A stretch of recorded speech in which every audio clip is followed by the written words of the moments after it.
Olá, querida alma da nova era. Se você já acompanha minhas jornadas com os registros acásticos, essa aqui foi uma das mais intensas. E se você ainda não conhece esse tema, tem um vídeo aqui no canal que fala só sobre isso. Mas você pode continuar comigo porque essa experiência fala por si. Em março de 2025, eu estava indo fazer a minha primeira viagem, que foi em Nazaré, onde de fato eu abri os meus registros acásticos no destino de viagem. O primeiro lugar onde eu intuí para abrir os meus registros acásticos foi na beira do mar. Não era um lugar turístico ou chamativo, muito pelo contrário, tinha pouquíssimo movimento naquele ponto, mas isso afastou qualquer preconcepção minha de que o melhor lugar para abrir os meus registros acásticos era num ponto turístico.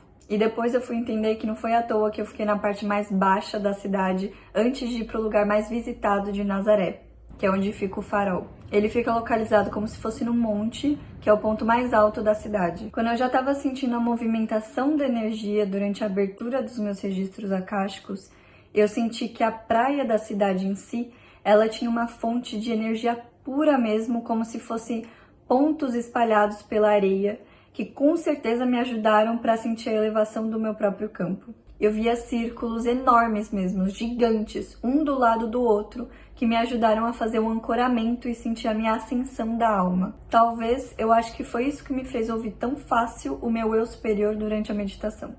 Então, depois de fazer algumas respirações, quando eu já estava voltando para a realidade, já fui ouvindo o som do mar, eu senti a fúria da natureza, e parecia que as ondas estavam desaguando em mim. Aí eu comecei a sentir um arrepio na minha pele, que é quando eu sei que outras presenças se aproximam, coisa que eu também viria a sentir na abertura dos meus registros em Lisboa e depois em Ericeira. E por mais que outras consciências, como Mãe Maria, Jesus, também sejam alvo de grande inspiração na canalização, eu pedi para que naquele dia o meu eu superior fosse o meu único mestre, guia e mensageiro. Isso me trouxe tanta fé e segurança que ajudou eu canalizar minha energia para criar minha frequência, uma próxima realidade, como um ser observador. Eu sabia que eu estava produzindo uma realidade onde eu conseguia enxergar as coisas de uma forma mais distante, como aquela pessoa que só observa mesmo. E assim conseguir ter uma visão mais global do meu eu. Essa é a parte mais bonitinha da história, mas a verdade é que antes de eu ir para a beira do mar, abrir os meus registros acásticos em Nazaré, a minha intuição e a minha racionalidade estavam aqui, ó, discutindo já na estrada. A minha cabeça ainda estava muito científica e racional. Por quê? Como foi a primeira vez que eu estava indo abrir os meus registros acásticos num lugar que eu não estava acostumada, fora da minha casa, a minha cabeça começou aqui, ó, a fazer várias perguntas, ter muita dúvida e pensamentos de autossabotagem. Por exemplo, eu comprei a passagem de Nazaré para ser um jeito de me forçar a ir para lá, mesmo com o medo que eu estava tendo. Mas a questão é, depois só de ter comprado a passagem, que eu fui parar para pensar, gente, mas eu não vi o clima que vai estar naquele dia. Em março aqui em Portugal é quando vai ter a mudança do inverno para a primavera. Ou seja, é muito frio, eu escolhi a pior época para ir para Nazaré.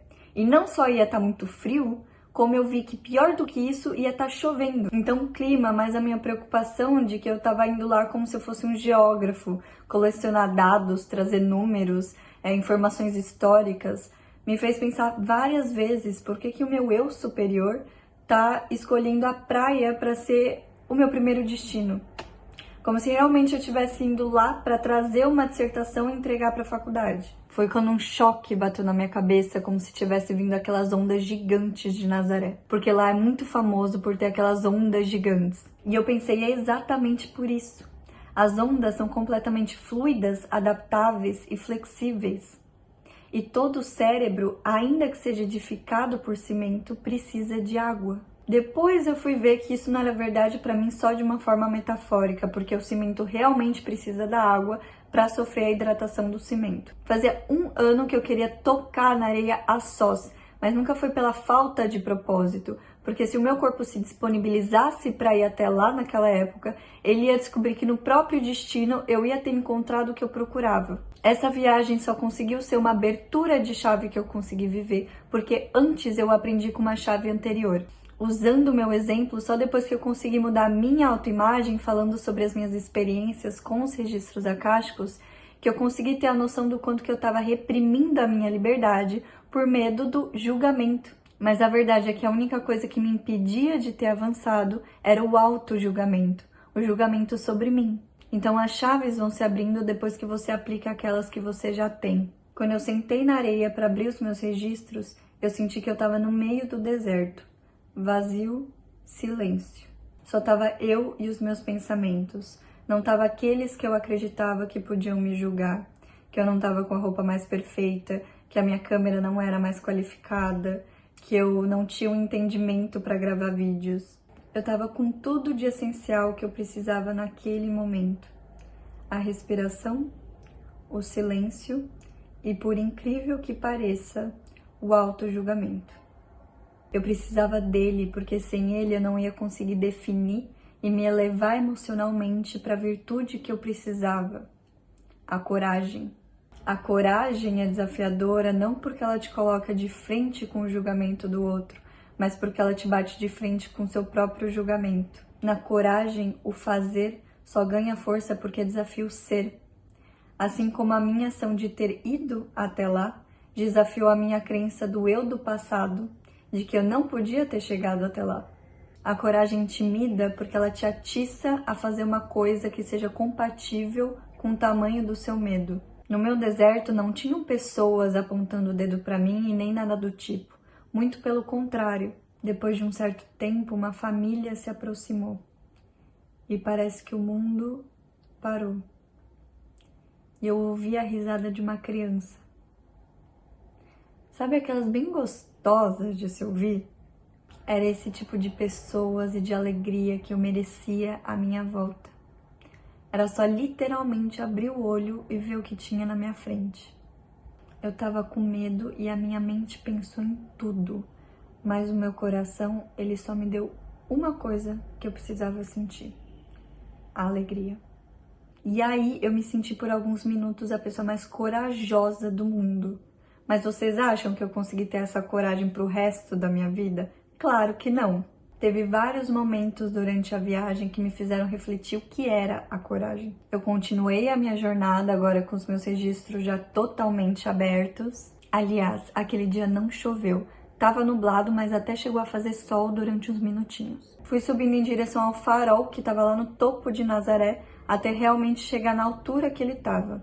E eu pensei assim como foi crescendo e se transformando o julgamento em coragem, agora eu já estava mais preparada para ir até o ponto mais alto da cidade, uma vez que eu aprendi a ser mais corajosa no ponto mais baixo. Eu passei numa capelinha que tem lá, que chama Ermida da Memória, e a única coisa que veio na minha cabeça quando eu entrei foi epígrafos. Eu ainda não entendi o que isso significou e significa para mim, mas mais pro final do vídeo eu vou deixar alguns epígrafes, tanto para os canalizadores, quanto para aquelas pessoas que não fazem ideia de como canalizar. Eu senti a coragem do que era estar em cima daquelas rochas imensas, o que era ver aquelas aves voando numa altura mais alta do que aquela que eu tava. E elas voavam muito pertinho de mim. Eu acho que não tem nada mais exemplar do que falar sobre um pássaro que, quando aprende a voar, voa primeiro pro chão. O pássaro, ele não é corajoso só quando ele aprende a voar. Lá quando a mãe dele empurra ele da árvore. Ele é corajoso todas as vezes que ele voa. Uma vez que você aprende uma virtude, sempre com essa virtude. E naquele momento eu senti exatamente as palavras que depois vieram na minha consciência. Eu vi uma borboleta branca.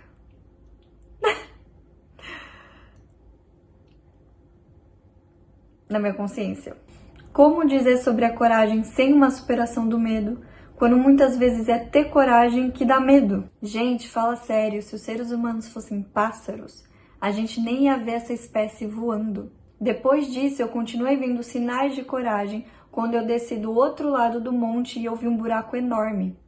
E era uma gruta. Eu senti a força que tinha o eco de uma gruta. Na verdade, eu sinto isso agora por todas as grutas que eu vou. E eu queria chegar para ver mais de perto. Mas, de novo, o meu pensamento ficou: e você sabe se pode ultrapassar a cerca? E se os policiais verem, eles vão brigar comigo?